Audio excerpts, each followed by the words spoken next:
Hey guys, how's it going? Welcome to another video. So, yesterday was the day. That was the day of the competition at Cossey, and I had an absolutely amazing time. Such a good day, and I came away with a lot of positives and also some areas that I definitely know I now need to work on. So, as you can see, tonight we're on the simulator and we are going to start by ticking off one of those boxes. I need to know how far I can hit my clubs. This was a real sticking point yesterday. So we played a Texas Scramble, and the idea of a Texas Scramble, for those who don't know, is that there's a team of four. You all tee off, and then you all play. You choose which one you want to, obviously, which ball has the best lie, best position for moving forward.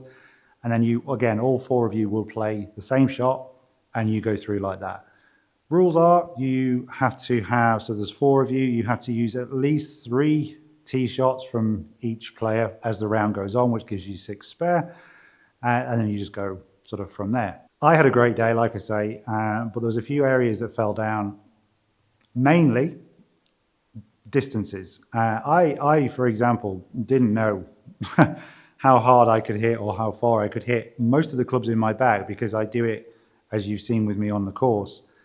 I judge it so that I know when I'm coming to the green, I know which club instinctively I'm going for. But when you're playing in a team and you're playing from the best lie, a lot of the green approach shots that we had yesterday were sub 50 yards.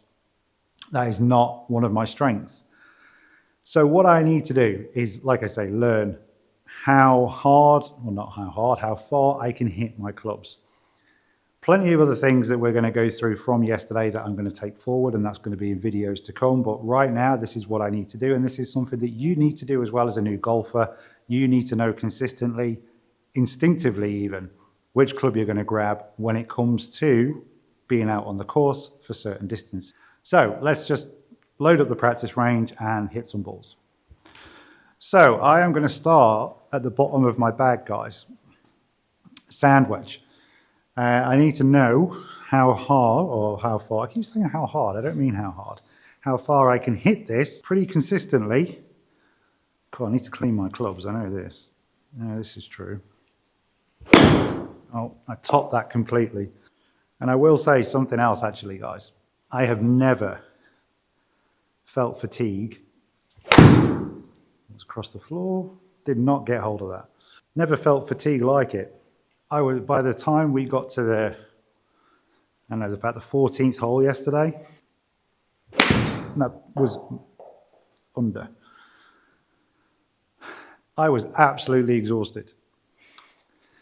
And that played a massive, massive part of my game yesterday. But I did play some of the best golf of my life. I think I'm getting too far underneath it. So I'm just going to do 5 shots with each, just to get an idea. That felt better. Okay, so we now know sand wedge, average, about 100 yards. So moving on to the old trusty pitching wedge. That scuffed way over there. I felt that, proper toed it. Something else I need to work on as well.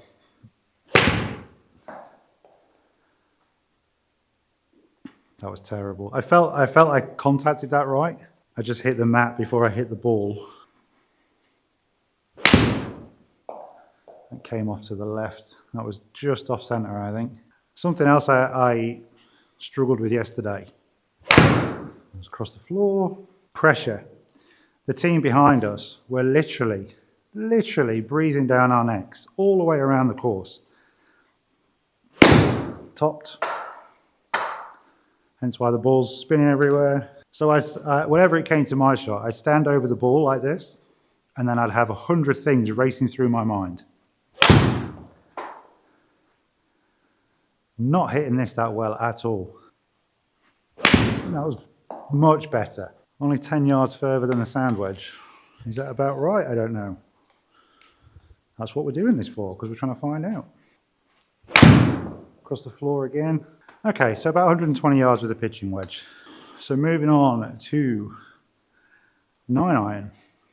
Now, I had some success with this club yesterday.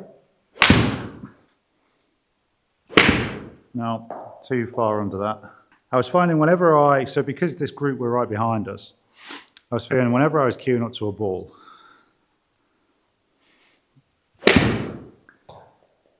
getting too far under these guys, I'd literally start panicking.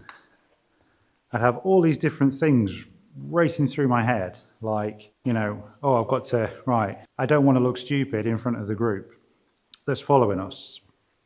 Is my grip right? Is my posture right? Toes, shoulders. And I had all these things racing through my head all the time. And ultimately, every single time, I'd end up duffing it completely, totally shanking it, missing it, topping it, thinning it. So I've now got this new philosophy. I know I can hit a ball if I need to, or when I want to. So I'm not going to worry about any of that now. I'm just going to come up to my shot, line up where I want it to go, and I'm just going to hit it. These hits are terrible. For a 9-iron, these are terrible. That felt better than that. That way, I felt that. I'm just going to try this without the lights on, guys, because I don't know if that might be a bit better for the camera. It looked like it had a bit of glare. That felt much better.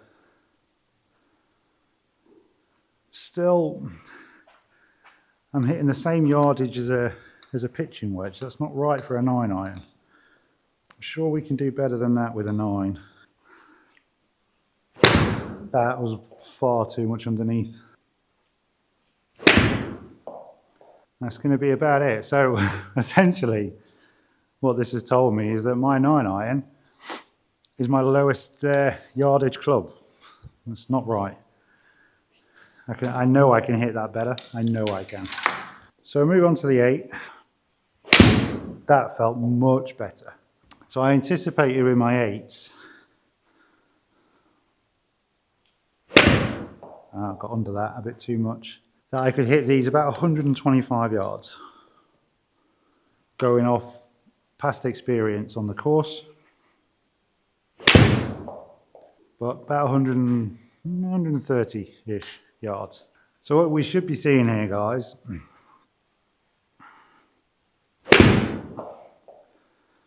that felt beautiful.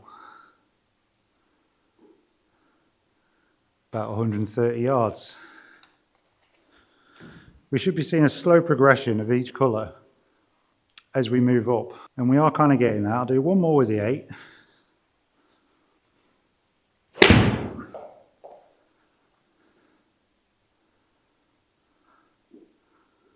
About 120 yards. Okay, so comfortable with the 8.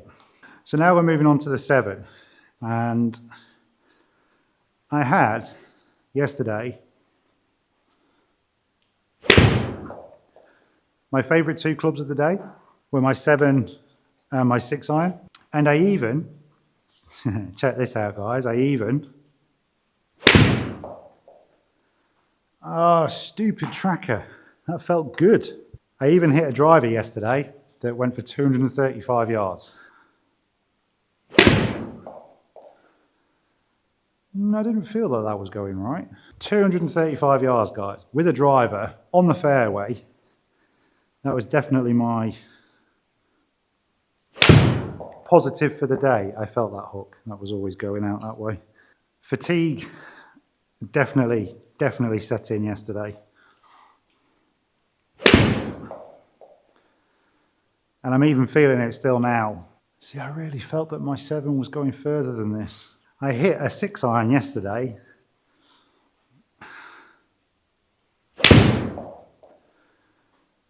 They went 165 yards. That felt better. That felt much better. This is what I anticipated for my 7.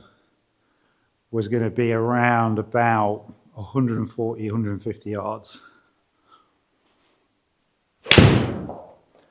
but I was hitting them better than this. I honestly played some of the best golf of my life yesterday. Well, until we got to the 14th. Then it all kind of fell apart. No, got under that. Oh, topped completely. Okay, so that's it for the 7. I played an absolute beauty with this yesterday. Oop. That went way off there. I've talked it up. I've talked it up, guys. That's what I've done. I am really starting to struggle. I'm not just saying this. I promise. I can feel it burning. That felt pretty good. But I was definitely hitting further than that yesterday. I'm burning out. That's what I'm doing. So far, my best hit has been with an 8-iron. That felt better. That's about what I was doing yesterday. That one wasn't straight. About the same yardage though. Across the floor. So, I mean, I'll be honest with you guys. I mean, I'm struggling. I am really struggling. No, across the floor, no. All right, I'm throwing that one. So as you can see from that little experiment, guys, there are clubs in my bag that I can hit, and there's clubs in my bag I know I cannot hit. So I'll be honest, the driver is coming out, taking it out of my bag. The temptation to use it, especially when you're in a situation where you think, it'll be all right, it'll be all right. It just ruins your game. As you can see from the spread, I'm a lot better with my irons. I've got a higher chance with my irons of staying in play, getting to the green, getting on the green. My end game does need some work, my putting especially. I mean, I'm quite confident that 9 times out of 10 I can put in 2. When I'm on the green, I know I can get close to and then put. And going off the last video, I did rush a couple and I ended up doing it in 3. But I'm quite confident in my putting when I think about it. The hybrids, I've not got much experience with them. We didn't hit them then, obviously, but we will come back to them. But I think for now, my game is going to be in my irons. And I think that's what I'm going to stick to. So to show you that, let's play a quick hole. Guys, I swear to God, I played all that through. I was giving you commentary. I was talking about what I was doing, why I was doing it, what we'd just learned, taking our club choices, putting it on there. And I forgot to record the sodding gameplay. So you'll have to take my word for it. And the scorecard, which you can see here. So I didn't hit any fairways. I didn't hit any greens. My net score was 7.5, which is not great. So we played a 3, a 4, a 5. We got a bogey, a double bogey, and triple? I don't know, something like that. So, but what have we learned from that little, just understanding the thing, what have we learned from that little experiment? Well, this is something all of you need to do. You need to learn what distance you can hit your clubs.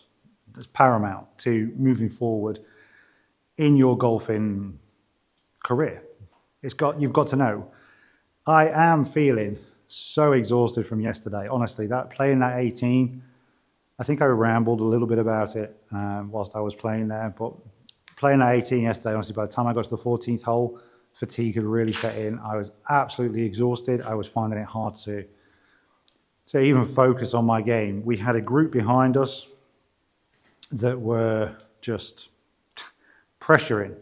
Like literally, you'd be stood taking your shot and they'd be here waiting for you to move so that they could carry on playing through their game.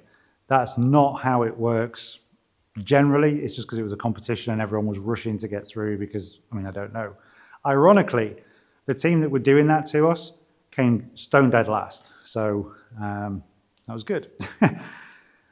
So yeah, like I say, guys, all in all yesterday, I so many things that I brought away that I need to share with you and that we need to work on together. And I'm going to do that with you so that you can see. One thing, though, that I don't know if I mentioned this or not, because my head is just mushy right now. I literally, every time I came to the ball, I was focusing so much on making sure that everything I thought I knew was right. So, are my shoulders right? Are my toes right? Is my grip right? And by the time I'd gone through all of that and my swing, when I actually came to hit it, I'd top it or thin it or slice it or chunk it. Every shot that I made yesterday that was good and playable, a bit like you've just seen there, came when I just walked up to the ball with the club that I knew I was going to hit, stood behind it, and just hit it. Every single one of those went, I'm not going to say perfectly, but so much better than the ones where I started overanalyzing myself. And that is another tip that I'm going to bring you now, guys. Don't do it. It's difficult not to, and I appreciate that. I still do it now myself. I just did it then on a couple of shots when we played that round. But generally speaking, I mean, these are PGA Championship courses that are on here. Very narrow fairways. You've seen my spread is definitely getting narrower, but I do feel, it's been, 3 weeks now since I started playing, and I do feel a lot more confident in my striking ability. Definitely, that number out of 10 is definitely creeping up. I would say probably every 4 or 5 shots out of 10 are good enough for me to continue playing through the hole. A lot of the time, like when we went out the other day in the video, the last video that I put up, you'll see I was zigzagging across fairways. I play every single shot is out of rough or out of thick rough. And that's because I'm panicking so much. So what I'm going to do next week, I'm going out with Brad and Marcus. I'm going to film it. You're going to see, again, 3 very different play styles. And I am going to stick to my iron game. I am going to leave my drivers here. And I'm going to do what I just did on there. Because my approaching is fine. I'm not worried about my approaching. I know I can get it on the green. I know I can in a roundabout way. If that takes me 2 shots more than it should, it doesn't matter. I'm still learning. I'm still learning everything there is to learn about this game. And it's all experience that you need to pick up and take with you when you get out on a golf course and start learning about this game. That's the plan for next week. I have bought some self-correcting golf balls. They were so expensive. They were literally like £10 a ball, which I care more about losing these Volvic ones than I do about losing them, which sounds stupid, but I really like these balls. I don't really like those balls. But I'm going to do that as an experiment so that you guys don't waste your money in buying things that are so ridiculously overpriced if they don't work. I can't see how they're going to work. The dimple pattern on them, let me show you. Apparently, the way these work, as you can see, so as you can see, they're around the equator of the ball, the dimples are really shallow. And as you move to the pole of the ball, the dimple pattern changes and gets a lot deeper. And what you have to do is, you see this here, it says ultimate straight. You aim this green arrow where you want the ball to go. So in the middle of the fairway, obviously. And then you hit. And what this does, if you slice and the ball starts doing this way, because of the dimple pattern, this will automatically correct itself. And instead of spinning off like this, it's just going to spin straight. So it might kick a bit, but then it's going to level out. Whereas these balls, the dimple pattern, as you can see around them, is pretty consistent. So that's what we're going to do, guys. We're going to go out. I've got 3 of these, one for me, one for Brad, one for Marcus, and we're going to see, A, who owes me a tenner when they lose it, and B, if all 3 balls come home. So next time I go out, guys, I'm going to talk you through all the great shots I made when I was at Costi, and I'm also going to talk you through the observations I made that I want to address in my game. There is quite a few, which is why I'm not going to do them here. But I am very proud of myself when we went out yesterday. So there's me, John, Miguel, and Paul. Paul's handicap, 10.5. Myself, John, and Miguel handicap was marked at 28 because that was the highest that you could put. And we finished the round on par. And that wasn't just because of Paul getting us out of the crap. That was a team effort. Some of us, John hasn't played golf for 15 years and he never really used to play golf excessively. He'd go out maybe a couple of times a season with his mates just for the crack, with a crate of lager in his bag, just have a good time. On a par 3, I think it's hole number 5, I think, is a par 3. He actually was this close, literally about 2 inches away from winning closest to the pin. But again, something I am so proud of myself for yesterday. Best golf I've ever played. And when we get there, I will run through everything. Everything. There's so much to tell you guys. But like I say, right now, I'm exhausted. Done my little experiment, walking away happy. So till the next video, guys, when we go out in the week with these bad boys, don't forget to hit the little like, leave a cheeky comment if you want to, if you've got any ideas of things, something that you want me to try. Again, I'm learning just like you are. So if there's something that you're struggling with and you know, Dave, can you help? You know, what do you think of this? More than happy to wet my feet for you and see if we can come up with a solution. Chipping is something that I'm going to work on soon. So more than happy to bring that to you. But yeah, if you want to leave a comment, feel free. And don't forget to subscribe to the channel for more over par golfing. So, which is really funny because we didn't finish over par yesterday as a result. Take care, guys. Stay safe. And I will see you in the next one.